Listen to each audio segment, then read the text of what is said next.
Here we go. You probably know by now I spent last Thursday at Barstool Sports headquarters in Chicago. I did 4 different shows primarily. Pardon my take.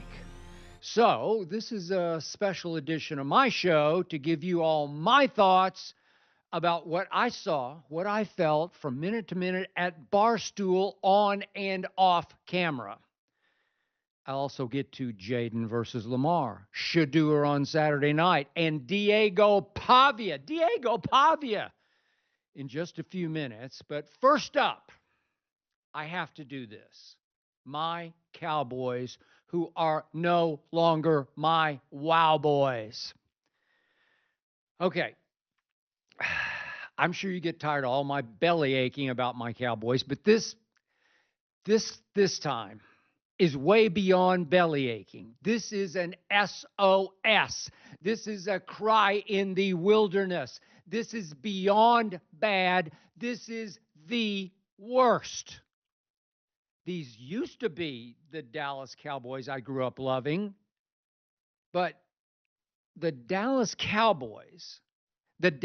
freaking Cowboys just played the worst 4 straight home games in their history. I'm talking about their history dating to 1960. 4 straight worst home games, all in a row. This is inconceivable to me. This is impossibly bad. This is all Jerry Jones's fault. Now, again, I know Jerry. I like Jerry personally, but this isn't about personal. Jerry Jones has ruined my Cowboy loving and watching life. This team is unlovable. At home, this team is unwatchable. At home, the Dallas Cowboys have become by far the worst team in the National Football League, and I'm not exaggerating. I am not overreacting. I'm just telling you the truth that I tried to tell you again and again and again and again through the offseason. That was a way off offseason. And I don't want to hear about injuries. Just about every team has a whole bunch of injuries. Last night, I tried to watch what's left of the Bengals play what's left of the Giants. But, at least, like the Cowboys, the Bengals and Giants do have their quarterbacks. Dak Prescott, the highest paid player in pro football history, thanks to Jerry Jones, has been perfectly healthy for the last 4 Cowboy home games. I want you to let that sink in. Dak has been there for all 4 of these debacles, these disasters, these nightmares. Now, let's think about it in order. We start in last year's playoff game at home as the 2 seed versus the 7 seed Green Bay Packers, the youngest team in the playoffs. My Dallas Cowboys fell behind 27-0 before halftime. I'm going to say that again. 27-0 before halftime in a home playoff game. They were down 48-16 early in the fourth quarter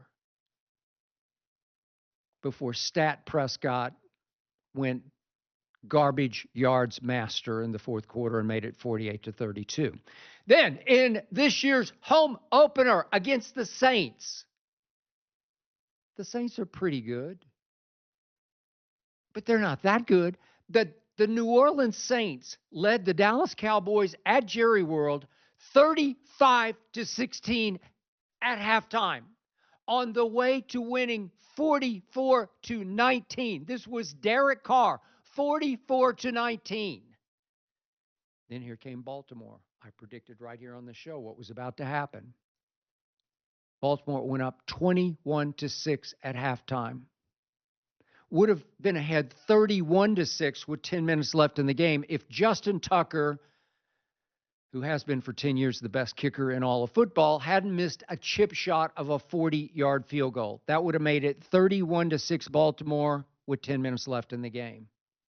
And then Stat Prescott went on one of his big sprees at the end of the game.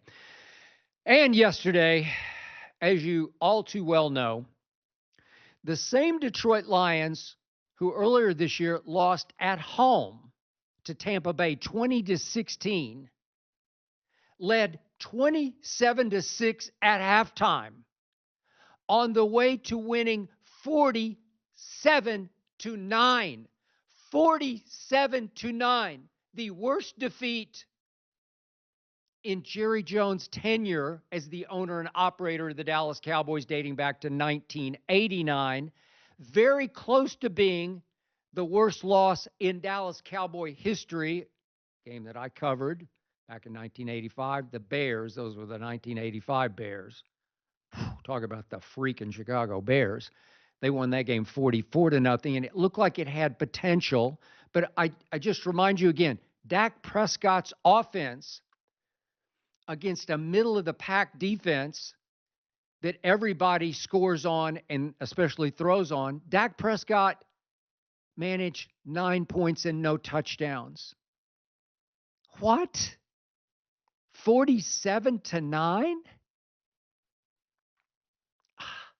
Do you realize that's 4 straight home games in which the visiting team has averaged more than 40 points a game against my Dallas Cowboys, who allegedly had, once again, the favorite for Defensive Player of the Year, Micah Parsons. I know he's been out the last couple of games, but allegedly they did have him to start the year. They did have him against Green Bay. They did have him against New Orleans. Yeah, they did. They did have him against Baltimore. They had Micah Parsons, and they have given up an average of 40-plus points a game at home for the last 4 home games, including the playoff game that ended last year. Does anyone but me realize that the Dallas freaking Cowboys haven't even been competitive in those games? That the games in question, the last 4, have been first half mismatches. First half, not second half, first half mismatches. Yet, last Thursday night, I'm watching the game. Al Michaels asked Kirk Herbstreit, who else does he like other than the 49ers in the NFC? And the first team Kirk thought of was the Cowboys. He said, well, I like the Cowboys. Look, no offense to Kirk. He does a great job. But that was indicative of what the national media still thinks of this team being that team. And the truth is, this team is no longer that team.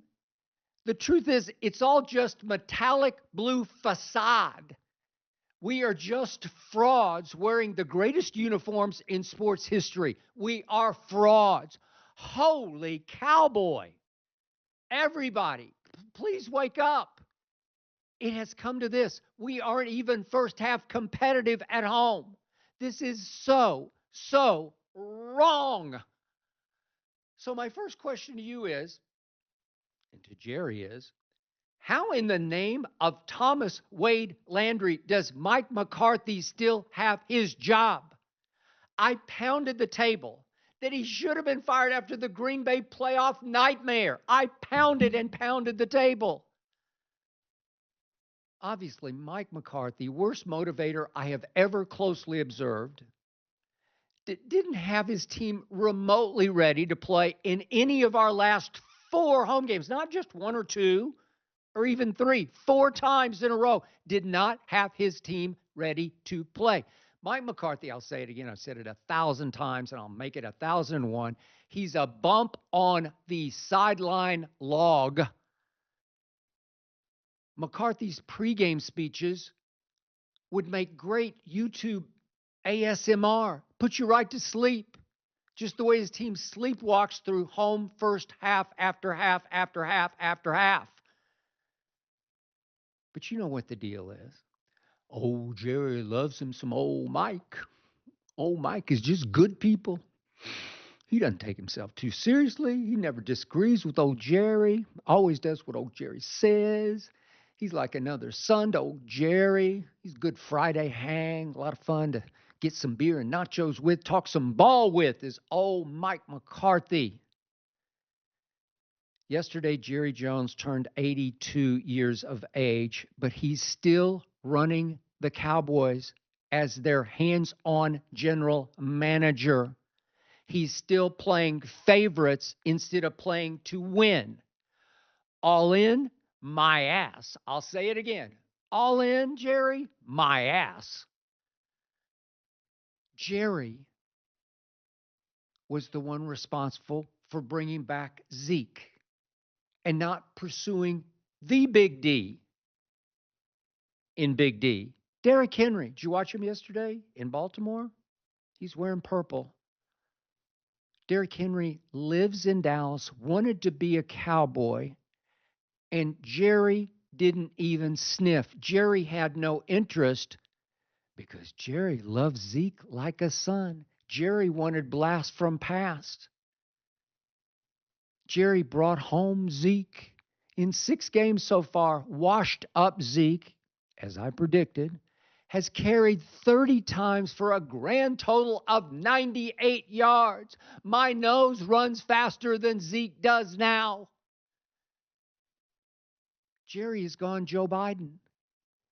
Jerry needs to be replaced by his Kamala, Stephen Jones. But Jerry's a dictator. You know it, and I know it. Nobody can make Jerry step aside, so the nightmare will continue. Jerry obviously finally crumbled after he misplayed it and dragged his feet, and he finally made Dak the highest paid player ever just because Jerry decided he's just too old to start over. Dak's a safe enough bet. He's just credible enough for most gullible fans that they'll just keep buying the Cowboys as a contender with good old Dak at quarterback. Old Dak is such a nice guy. NFL Man of the Year 2 years ago. Good old Dak hasn't remotely lived up to his new deal. He's thrown 8 touchdown passes to 6 interceptions. He ranks, you ready for this? 22nd among quarterbacks in my favorite stat, QBR, scale of 0 to 100. Dak had an 11 yesterday. He had an 11 in a game in which his team, pretty decimated on defense, was depending upon Dak's offense to get into a shootout with the Detroit that surely was going to score, as I predicted, 40 points. And you know what the final was. Dak did throw 2 interceptions. He threw yet another red zone interception. That's 3 red zone turnovers in the last 2 games. You just cancel out and get no points for that. Dak nearly threw 3 more interceptions in yesterday's first quarter. Think about that. That's why his QBR was so bad. He was lucky he didn't have 5 interceptions yesterday.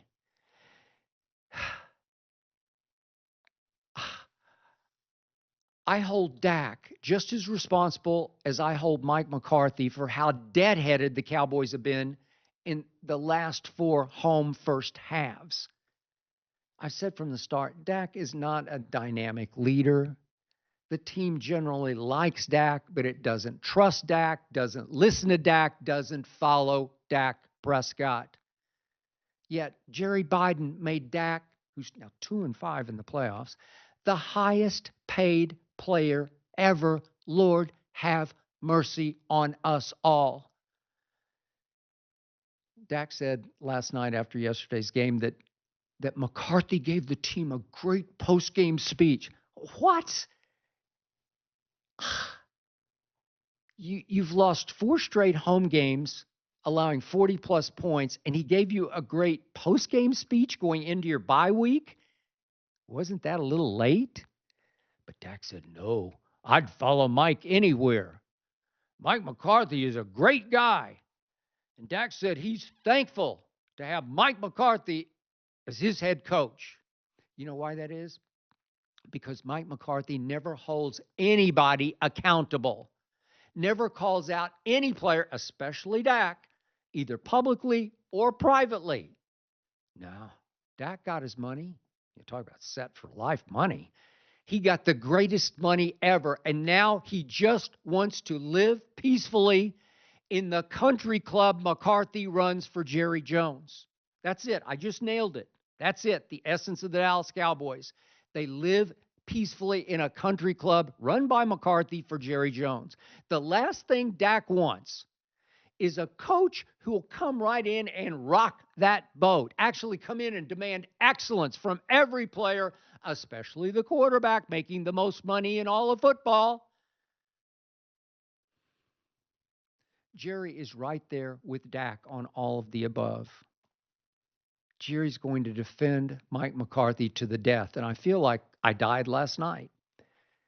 Jerry actually last night got mad at reporters for merely asking if he'll let go of Mike McCarthy over the bye week that the Cowboys are now entering. I mean, it's a legitimate question, and Jerry got mad at it, then got his back up and said, sometimes my best stuff comes when I'm on my butt. Well, that's true back in the day, back in the 80s and the 70s and the 60s, when Jerry and his gusher luck went out into the oil fields and made enough money to buy the Dallas Cowboys or steal the Dallas Cowboys. But you know what's going on now? Jerry can still sit back up in his Highland Park mansion last night, and he can still say to himself, we're still 3-3. Yep, I'll give you this. His team does now play better on the road because it's a little more motivated to start games by hostile anti-Cowboy crowds. This team always requires external motivation because it ain't going to get it from its quarterback or its head coach or certainly its owner-operator. So it went up to Cleveland, the opener. It was a small road underdog at Cleveland. And it jumped all over shell of self Deshaun Watson in the first half. And it managed to hang on and win 33-17, despite losing the second half 14-13, which I said at the time, a little bit of a bad sign. So then the Cowboys go up to the Giants, and they played a little less worse than the Giants. Hung on up there 20-15, a little less worse than the Giants. They're about the same. It's kind of a coin flip.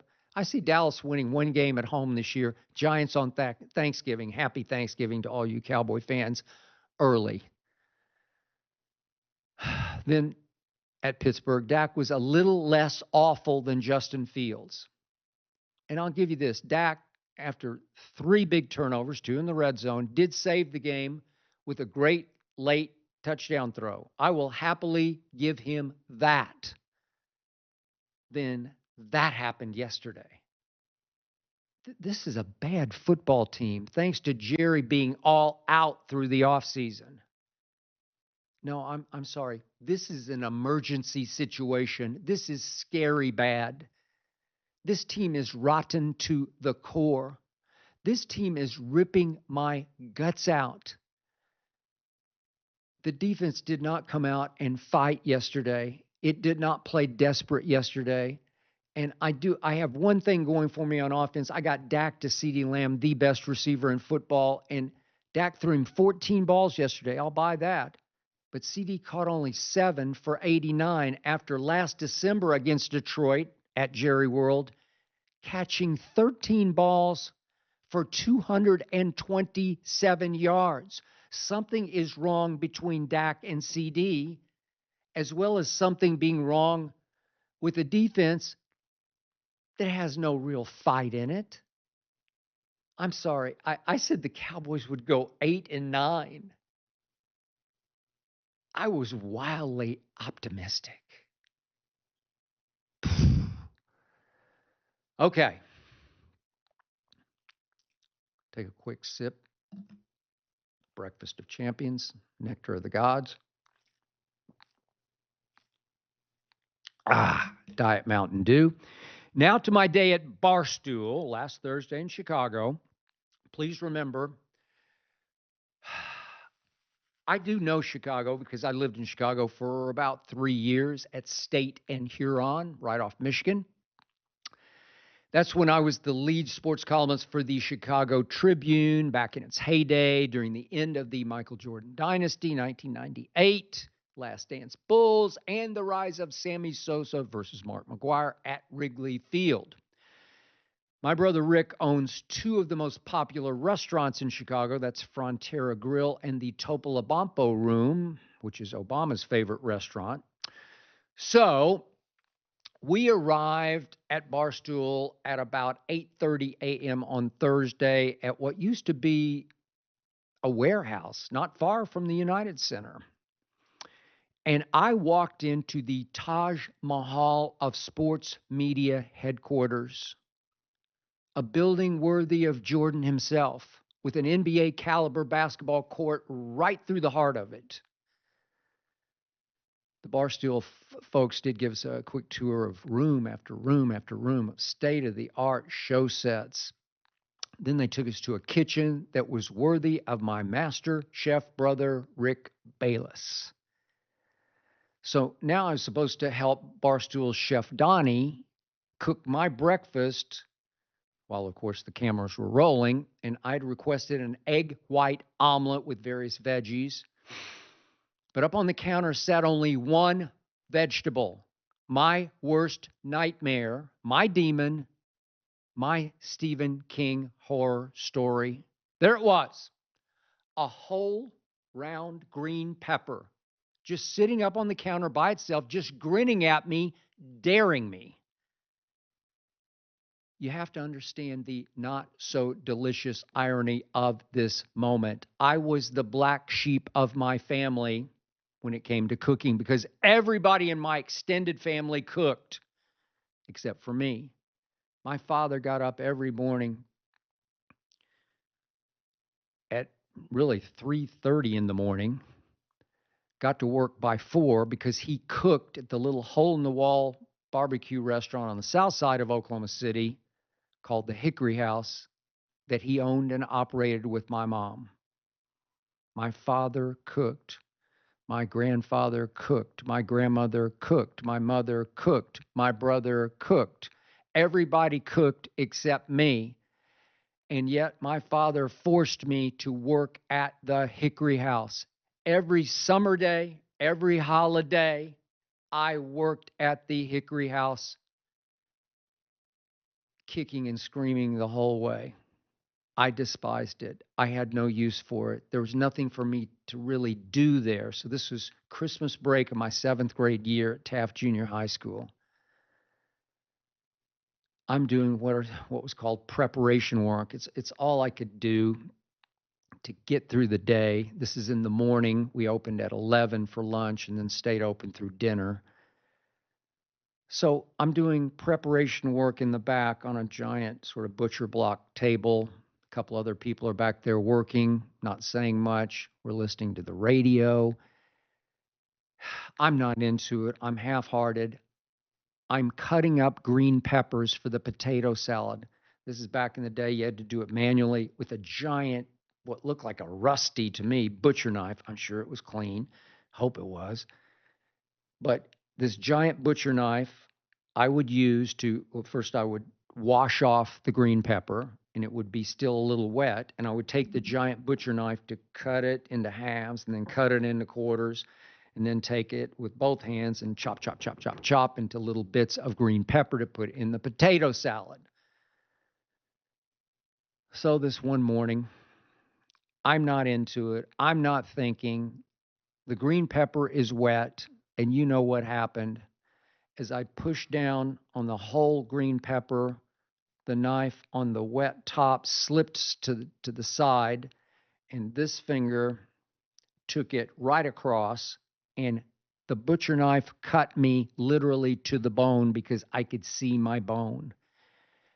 And I just stood there in horror at what I had done. And you know who I blamed? My father for making me do this in the first place.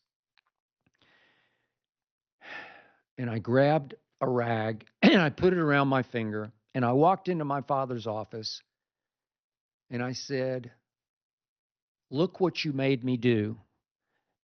And he was only upset that he was busy and he was going to have to run me to the emergency room to get the whatever it was, 6 or 8 stitches to close this wound up. I was upset because I was really into basketball, 7th grade basketball. We had a tournament over Christmas that I was going to play in the late afternoons, and I was out because I had nearly chopped my finger off, thanks to my father and the Hickory House. So ever since then, I've eaten green peppers, but trust me, I've never tried to chop one. Closest thing I do to cooking is I microwave. I chose my wife, Ernestine, because she didn't want kids, number one, and number two, she doesn't cook. I love her because she doesn't. So there I was at Barstool on camera facing my deepest, darkest fear. And Chef Donnie just sort of matter of factly told me to just go ahead and carve it up and then just chop it up with this giant square knife that is today's version of a butcher knife. And would you believe I sucked it up? I think nobody watching had any idea what it took for me to conquer my fear. I circle cut that sucker. I took out the core, and then I just chopped it and my fears into oblivion. I celebrated with a great egg white omelet that Chef Donnie cooked for me. I thank you, Chef Donnie. I'm a new man. I can live in peace now. No more green pepper nightmares. Whew. So then we moved on to a different studio for the NBA show. There's no Pat Bev on this day. He's playing ball, of course, in Israel. It was just Roan and I. He introduced me with a rap that he'd written just for me. And seriously, I told him this, Lil Wayne would have been impressed. Roan can rap. Roan can battle rap. Roan has a way with words, so Roan and I wordsmith back and forth as he asked me about the NBA, then about my Dallas Cowboys on the NBA show. Roan and I had a good click, good flow. I enjoyed him. He's a talent. He will go far. So now it was time for the big studio and the big show, Pardon My Take, featuring the big man, and he is a big man, Big Cat, whose commanding personality and presence sets the tone for that entire building. Big Cat is smart. Big Cat is funny. Big Cat is tough. But at the core of all that, he's a really nice guy. And by the way, that description pretty much fits everybody I met at Barstool. They're really nice people. Big Cat sets that tone. Yet, right away, Big Cat warned me he was going to call me out for tweeting that I hinted at Vanderbilt beating Alabama. But I didn't actually go ahead and pick it because I didn't want to wake up and inspire Alabama. No, no, no, said Big Cat. Not going to let you get away with that. But of course, I defended myself. Tried to explain this is what I call self-defeating prophecy, and it has bitten me in the ass many, many times in my many, many years in sports media, dating to my columnist years in newspapers. I don't know how many times in Dallas, Washington games, back in the day of Cowboys, Redskins, I don't know how many times I would write a column for Sunday morning when the game was in Dallas. And one team or the other team, depending upon whom I picked, would either credit me with inspiring them or condemn me for being so stupid that I picked the other team, the wrong team, whichever way the game went. So I tried to explain to Big Cat, my tweets do have long legs. Definitely could have wound up on Bama's bulletin board. So at the end of that show, it was a couple of shows back, I whispered that we have this quarterback, Diego Pavia, who just makes plays, who gives us a chance to beat anybody, including Alabama. And then, of course, I wanted to make Bama overconfident, and I roared home at the end of that opinion. And I said Bama would win 55-0, just to make them a little overconfident. Of course, we won 40-35, beat the hell out of them up and down the field. We're the better team on the field that day. And then before we began the show, PFT reminded me of the day he was with a group that visited ESPN in Bristol. This must have been in 2012 or 13. And of course, PFT, as a Washington fan, told me that he hung behind the group to go back and forth with me about Robert Griffin. I am sorry, I don't remember that instance because that happened a lot to me in my days in Bristol at ESPN. Every day there was some group coming through and somebody would stop me and want to go back and forth about LeBron or Cowboys or something. One thing you have to understand about me, I will debate sports with anybody who asks. Anybody stops me on the street. I've never felt like I was too big to do that, too good to do that. And it just drives my wife, Ernestine, nuts that I will do that at the drop of a hat when we take our daughter, our Maltese Hazel, to the mall on Saturdays. People often stop me to talk about this or that. And if they want to go for 10 or 15 minutes, I'm sorry, Ernestine, I'm going to do it. So forgive me, PFT, for not remembering, but I did take the time to go back and forth with you. And PFT claimed that he won the debate. I don't remember that. So as we started the show, I quickly interrupted to tell Big Cat and PFT how surreal it was for me to be on their show. I told them how lucky I was back in 2010, 2011. Right place, right time at ESPN on First Take to break through and take off. We crushed in 2011, thanks to me and Tim Tebow. And we continued crushing 2012 as Stephen A. joined me. It was legendary, that run from really, I got to Bristol in 2007 all the way through 2016. Just blessed to be right place, right time.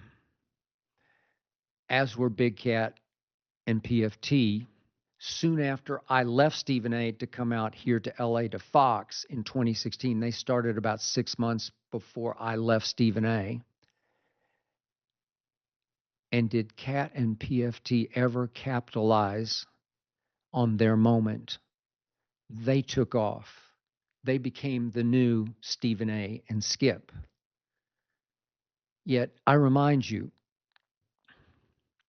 I had to forge my breakthrough, my breakout at ESPN while First Take was often on probation. We were the hellions. We were the rebels. We were against the grain. We were always in trouble. There were suspensions left and right. I never got suspended, but everybody around me got suspended 2 or 3 times. People got fired around me. So many meetings before and after every show. So many meetings with executives as we got called on the carpet. So much executive involvement. Do this, don't do that. You should try this, but don't try that. I'm juggling producers' egos. There's dirty, rotten politics to be played all around me. Then I came out here to Fox and I had to hear, no, please don't do that.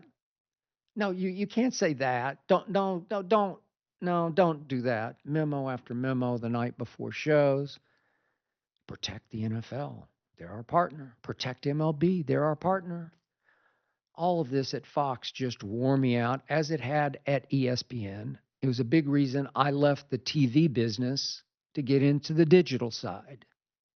So allow me to stress to you that the greatest thing about what Big Cat and PFT have built is that nobody looks over their shoulders. Nobody says don't. Nobody says can't. They don't have show meetings. They can say the F word. They can say pretty much anything they want to. Man, do I ever envy their autonomy, their independence, their freedom. But of course, they perform and they produce. They have the most successful show in all of sports media.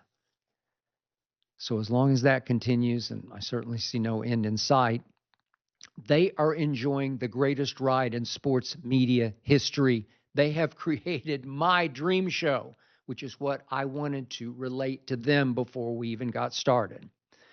Okay, so after that, as the show got rolling, What immediately struck me about both Big Cat and PFT is how smart and sharp and quick they both are. They like to have fun, but it's smart fun. It's clever, inspired fun. And to me, that is their secret.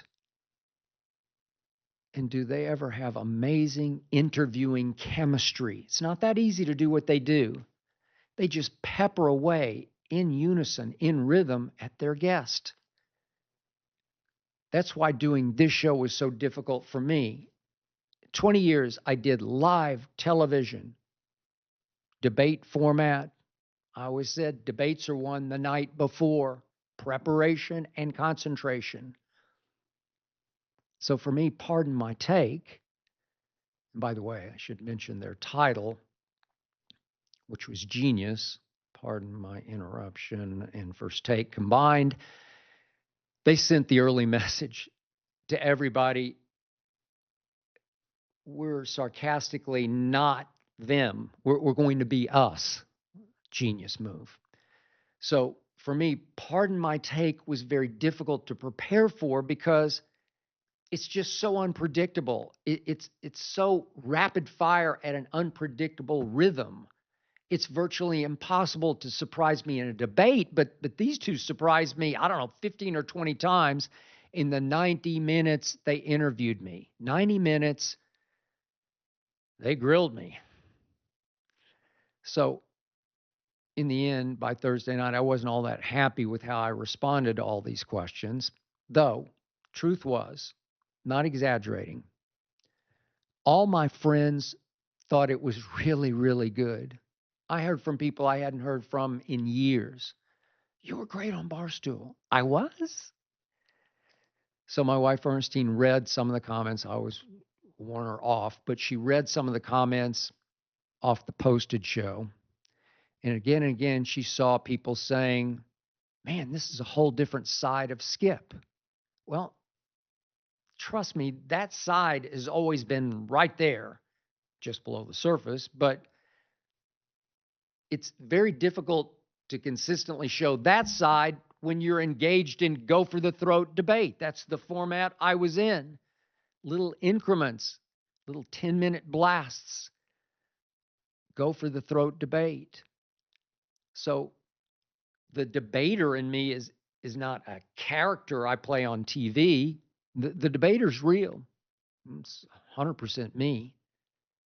But so is what you saw during Pardon My Take. That side to me is very real and very strong. Ernestine sees it.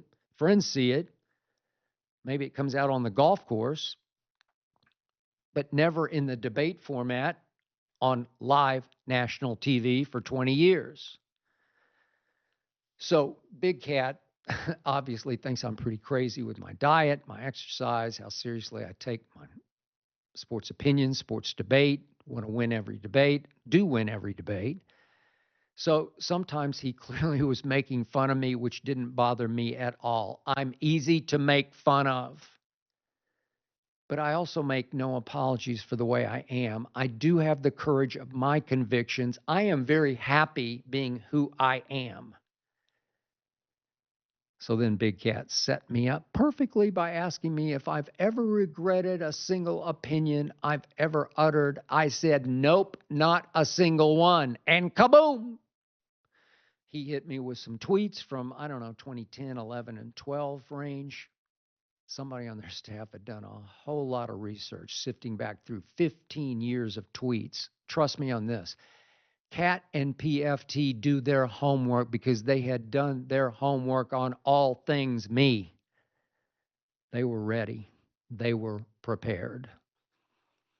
So I did tweet back in, I guess it was 2011, that Josh Freeman would be better than Cam Newton. I was a big fan of Josh Freeman's when he was at Kansas State and they went to Texas and beat Texas at Texas. Josh, 6'6" by 250 pounds. That's about Cam size. So at that point, he was coming off his second season with Tampa Bay. What was he, the 13th overall pick? So at this point, when I tweeted this, he's coming off his second season in pro football. during which he led the Tampa Bay Buccaneers to a 10-6 record, throwing 25 touchdown passes to 6 interceptions, 25-6. So Cam at that point had gone, as you remember, first overall in the draft. But by the way, Cam in his first 4 NFL seasons had a starting record of 30-31, one game under 500 for his first 4 seasons. Not once did he throw 25 or more touchdown passes in his first 4 seasons. And he did average 21 interceptions a year in his first 4 years, did Cam Newton. But as I quickly reminded Big Cat, Josh Freeman had substance abuse issues that quickly derailed him. Cat got a kick out of that. I'm always ready with an excuse, but that was a valid excuse. As I always said about Johnny Manziel, I love Johnny. I thought he could be bigger than LeBron in Cleveland because football is so much bigger than basketball in Cleveland, Ohio. But I said on ESPN again and again and again, if Johnny has any drug or alcohol problems, I'm out. And he did. And I was out. Okay, next tweet Cat threw at me. This was in the 2014 range when Steve Kerr was hired by the Warriors. I said that Derek Fisher will make a better coach than Steve Kerr. D-Fish was the brains of the operation for Kobe's Lakers. He was the rock of those teams.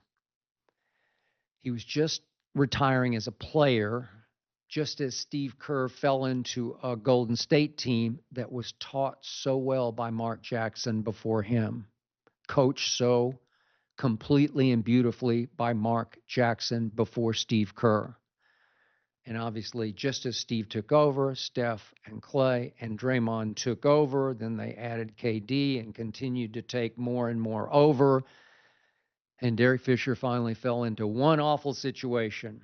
I don't know why he didn't get another gig. I can't control that. I can't fix that. Even though I pounded the table for Derek Fisher to get a job, he finally got one, as you remember, with the Knicks, under a Phil Jackson who I think was as bad a GM as Michael Jordan proved to be. Phil Jackson with the Knicks. So a couple of miserable years for D-Fish in New York, and he was out. If Derek Fisher had been hired at Golden State when Steve Kerr was hired, I believe at least as much great would have happened under Derek Fisher. But I'll give you this. That one was harder to defend than even the Josh Freeman. But here's the point. I've never taken down a single tweet in all my years on Twitter since 2009. I stand by what I say. And here's another point I didn't really fight back on, but I've made so many right calls on Twitter and on television, digitally, so many right calls that weren't brought up on the show because that's not what we were going to do. Yet, I must say, PFT did have my back as I fought back on all my tweets, which I did greatly appreciate. And when Barstool did send out a clip of me defending my takes, they said in a caption that watching Skip Bayless defend his takes is like watching Picasso paint. I don't know about that, but I did love the challenge. You want to talk about think fast? You want to talk about remember when instantaneously? Whew. Talk about total recall. I had to have it that day as I reached and reached and reached into the depth of my memory. And I was born with what's called autobiographical memory. So I have a great memory. I can remember things that I got for Christmas when I was 4 years old. But that's a whole nother story. So in the end, I had a great time at Pardon My Take. And I think the guys had a good time with me too. I did learn a lot observing those two. And they ultimately treated me with much respect. I thank them for that. So that left one more session with Caleb and Quinny Balls on Sunday, Sundae conversation. Caleb reminded me of Bill Hader playing one of his characters. But again, Caleb is extremely smart, quick, creative. I enjoyed playing his game. Talk about bringing out another side of me. Lord have mercy. Then again, if you know the Naked Gun movies or the Pink Panther movies featuring Peter Sellers as Inspector Clouseau, two of my favorite all-time comedies are those. That's my sense of humor. They're in my top 6 after Anchorman, Blazing Saddles, Caddyshack, and Talladega Nights. And I did grow up loving the Three Stooges, and if they ever pop up on my TV, I will watch them today or tonight. So, when my day at Barstool was over, I was left pretty drained mentally, not physically, just mentally. I was a little hoarse from talking so much nonstop. I actually had some cotton mouth because I was a little dehydrated. It was pretty grueling, but it was all pretty great. I was constantly referred to and introduced as the legend. This amused me that people at Barstool were in awe of me when the truth was I was at least as in awe of what they're achieving. I admire the empire that Dave Portnoy has built, and I know TV empires. Quick swig of the Breakfast of Champions. Thank you. Okay, I carefully watched Jayden Daniels at Lamar Jackson yesterday. I'll admit I watched as a Cowboy fan. I was searching frantically for the tiniest crack in Jayden's armor, and I think I found one. Eureka. Jayden, as you know, did play extremely well, as I tweeted and posted yesterday. Would you believe Jayden even had a slightly better QBR than Lamar did? Even without much running game to protect him, no Brian Robinson yesterday, and obviously Baltimore's defense is considerably better than Washington's, so much more experienced, just nastier than Washington's. I did pick Baltimore to win the AFC, and nothing I've seen so far has made me doubt that pick. So, big picture, Jayden Daniels displayed, here we win again, rare rookie poise and accuracy and velocity and touch against the big bad Ravens at Baltimore. I thought Jayden officially announced he's the real deal by outplaying Lamar slightly in a 7-point loss in Baltimore. But maybe I'm reaching for this. Baltimore's pass rush does what I think is the best job in the NFL of rushing smart, of maintaining lane integrity, of keeping a running quarterback from escaping the pocket. So again and again, Jayden was pushed to first make a play with his feet to buy time. I'm talking about with foot quickness. And at 6 feet 4 inches tall, he doesn't have great first step quickness. I'm talking about that instantaneous quickness, that acceleration of a Lamar or a Michael Vick. Jayden hurt the Ravens only on called runs when he can get unwound at 6 feet 4. Once he's in flight, look out. He's faster than I thought he was at LSU, and he definitely can throw full speed moves at you and make you miss. But he's not nearly the threat Lamar is of escaping the rush as it collapses the pocket. He doesn't have lightning first step twitchy quickness. And that's all I got, Cowboy Nation. Only that. The rest of this rare Jayden Daniels package, we're going to have to deal with for so many long Sundays to come. Ugh. I'm sorry, I can't quit raving about and defending Shedeur Sanders, who gave us another extraordinary performance very late Saturday night against a very good, very well-coached Kansas State team. This was an instant classic that ended 31-28. Unfortunately, Kansas State, about 2 o'clock in the morning in the East. Look, Shedeur, I thought he'd have better protection this year. It's not great.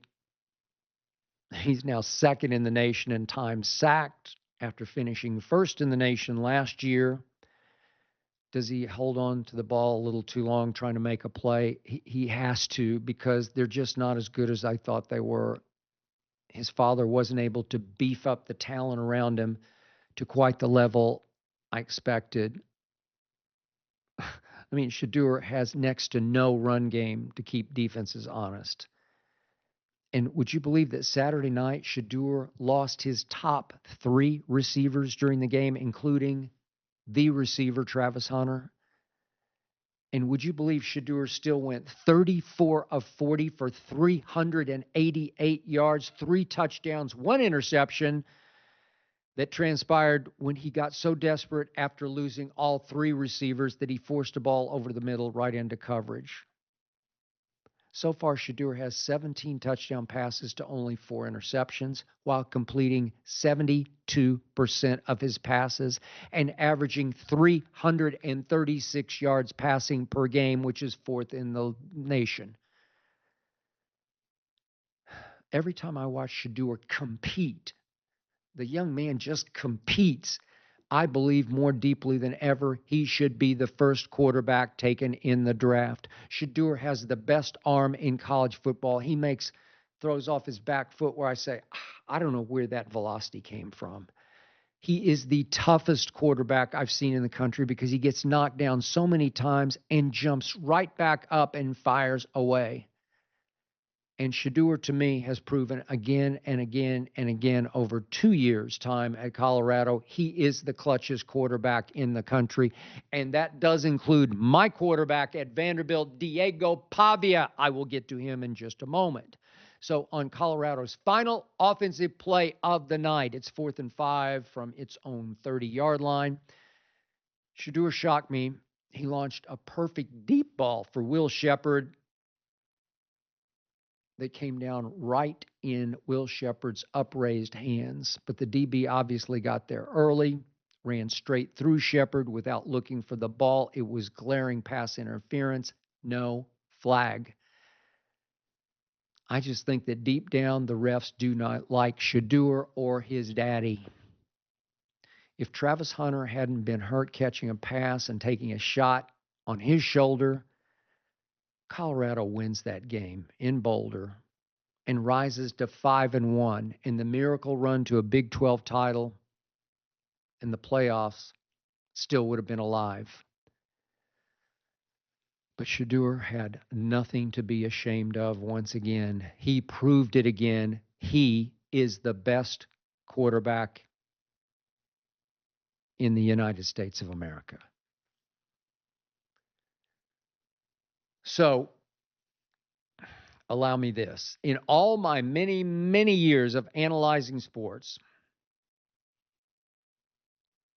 I have never seen anything like what Diego Pavia has done for my school, Vanderbilt's football team. Diego Pavia has literally changed life in our world with his contagious force of will. He's listed at 6 feet tall. He looks more 5'11-ish, maybe even 5'10-ish. He is a stout 200 pounds. I doubt he'll make it in the NFL. I could be wrong. Hope I'm wrong, but he doesn't have the biggest arm. I'm not sure he's that quick or that fast, except with the ball in his hands on 3rd and long. He just has a knack for escaping and suddenly accelerating. They just can't get him on the ground. He is going to carry the ball on call plays 15, 20 key times a game, even actually carried 26 times for 104 yards in our season opening tone setting upset of Virginia Tech.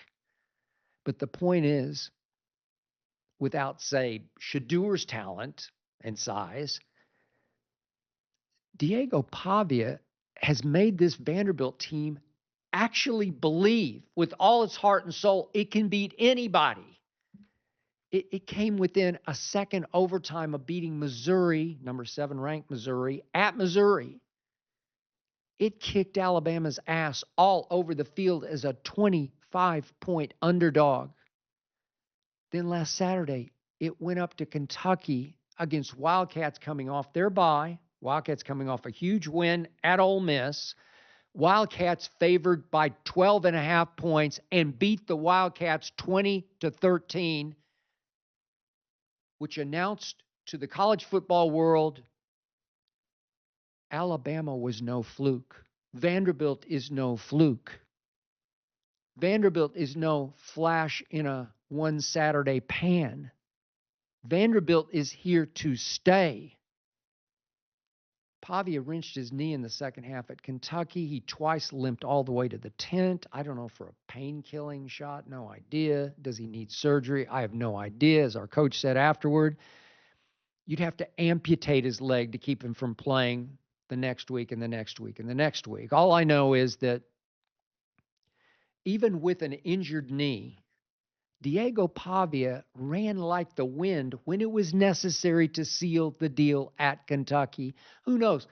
Maybe he exaggerated the injury to lull the Wildcats to sleep. Then he just bolted right through them when they least expected it. Such is the legend of Diego Pavia, which is now rivaling Johnny Cash's legend in Nashville, Tennessee. Pavia won't individual stat you to death. He's averaging only 186 yards passing a game. But here's where he gets you. Against Alabama and Kentucky combined, Pavia and company combined to go 20 of 31 on third down. That's 65%. That is outrageously great. Pavia doesn't play football as much as he plays keep away from prohibitive favorites. Or maybe he's just playing grandmaster chess. At Kentucky, think about this. Our leading receiver, it's Diego's best buddy he brought with him from New Mexico State, Eli Stowers. He caught 0 balls on 0 targets. I found that to be preposterous, absurd, inexplicable. Stowers killed Alabama. Yet Pavia threw what proved to be the winning touchdown pass to a former walk-on named Richie Hoskins, who going into the game at Kentucky had caught only 1 ball in the first 5 games. What? It worked. Pure genius from the quarterback of the Harvard of the South, Vanderbilt University. Now take a flight of fancy with me. This Saturday, at home, we're 26.5 point favorites over Ball State. I'm not sure how they got on our schedule, but Ball State is 2-4. Meanwhile, the latest game of the year will be played in Austin, Texas. This is Georgia at number 1 ranked Texas. A week from Saturday, Texas plays at Vanderbilt. Does this remind you of anything? Let's see. Georgia played at Alabama the week before number 1 ranked Alabama, then had to try to get back up for playing at lowly Vanderbilt, my doormat doors in the SEC.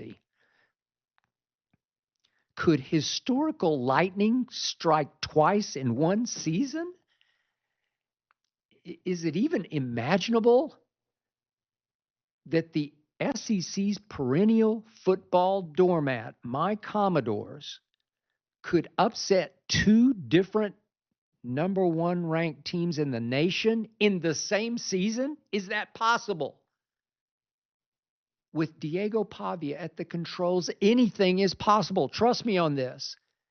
He has made every one of our players believe they're better than they are, or maybe he's just bringing out the very best in them that was always deep down in there, but just buried in doormat doors insecurity.